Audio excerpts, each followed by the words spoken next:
આયોજન છતાં અવ્યવસ્થા. સમજણની કિંમત છે, વર્તનની કિંમત નથી. દાદા ભગવાન. જ્ઞાની પુરુષ દાદા ભગવાનને એક મહાત્મા પ્રશ્ન કરે છે, દાદા, આ ઉજવણીના પ્રસંગો થાય એના પહેલાં આપણે આયોજન કે વ્યવસ્થિત રીતે ગોઠવવાનું ન કરવું જોઈએ?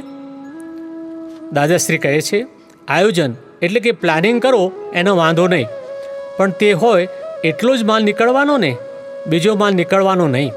તમે આયોજન કરો ને તો એની મહાત્માઓ પાસે જે માલ ભરેલો છે એ જ નીકળવાનો.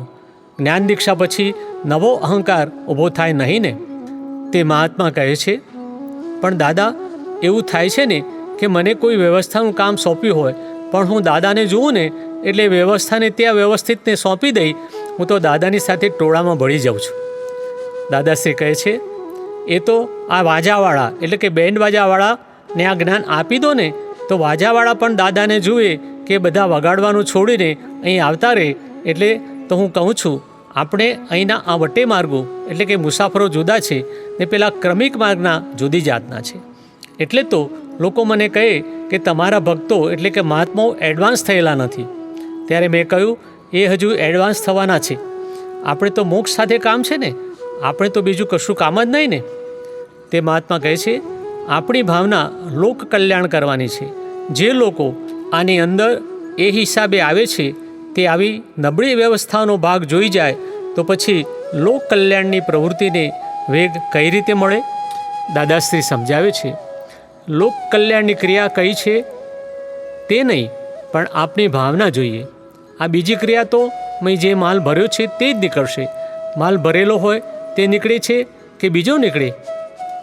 આ બધું વ્યવસ્થિત જ છે. જેટલી લાઈનો ચિતરશો, આયોજન કરશો, પાછી એ બધી ભૂંસી નાખવી પડશે. આપણે ચિતરીને આપણે ભૂંસવાનું થશે.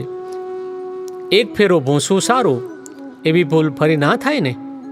તે મહાત્મા કહે છે, એ વાતમાં બે મત નથી કે આપના પ્રસંગમાં આવી બધા આપને સાંભળે છે ને તે વખતે બધાનો જે ઉલ્લાસ હોય છે ને, બધા દાદા ભગવાનના અસીમ જય જયકારો બોલે છે, એ જોઈને આવેલા ભલભલા માણસો ચકિત થઈ જાય છે.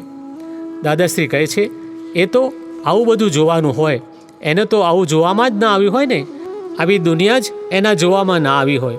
તમારે એમને કહી દેવું જોઈએ કે આ માલ આવો છે, અહીં વિતરાગતા જોવા જેવી છે, અને ખાસ અડચણ આવે તો મને કહેજો. નહીતર આ તો અડચણોનું સંગ્રહ સ્થાન છે. આ મહાત્માઓનું ટોળું જુદી જાતનું છે. આ ટોળું સરસ કામ કરે છે. જુઓ ને, ત્યાં બધા મહાત્માઓ જમતા હોય, ત્યાં કોઈ દિવસ કશો કોઈ જાતનો કકડાટ હોય છે? કકડાટ હોય નહીં. મહાત્માઓને આ બધો ભરેલો માલ છે, બીજાને ભરેલું ના હોય. મહાત્માઓને હવે કશું નવું કરવાનું રહ્યું નહીં. મય જે છે એ થશે, નવું આવવાનું નથી.